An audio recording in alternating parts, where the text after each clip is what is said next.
Hey, what's up, guys? PCC, what's it good for? There's some guys that advocate it for home defense.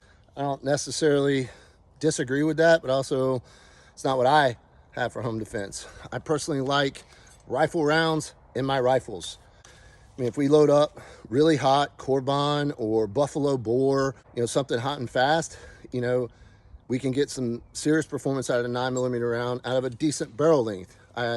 I don't really want to go super short, because just like 5.56, the shorter we go with a barrel, less performance we're going to get. So what's the point of having a rifle if we're just going to have it in a pistol length type barrel or whatever? Maneuverability, yeah, but I have no issues running a 14 and 16 inch suppressed rifle for CQB.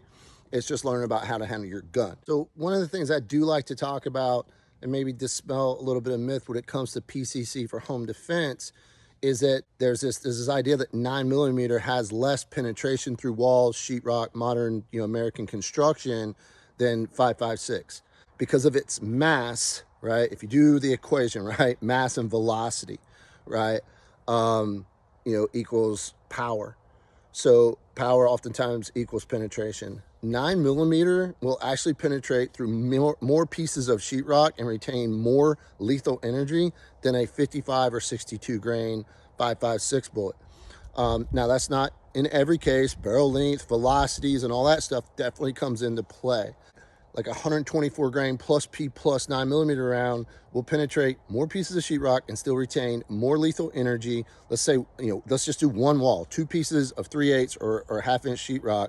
9mm will have more energy 4 foot past that second piece of sheetrock than 55 grain or 62 grain 5.56. And that's just physics, man. So if 9mm weighs double what 5.56 does, and it's moving at approximately half the speed, when you do the math, it's the mass that matters. Hey man, over penetration is a real thing no matter what you're shooting. So hey, don't miss your intended target, let rounds through walls, right? That's the real answer. So if you do choose a PCC for home defense, man, load it up with the hottest stuff you can get. Like I said, look at Carbine, Buffalo Bore, that sort of thing. I like the 124 to 132 grain stuff as hot as I can find it. And I think you'll be doing just fine.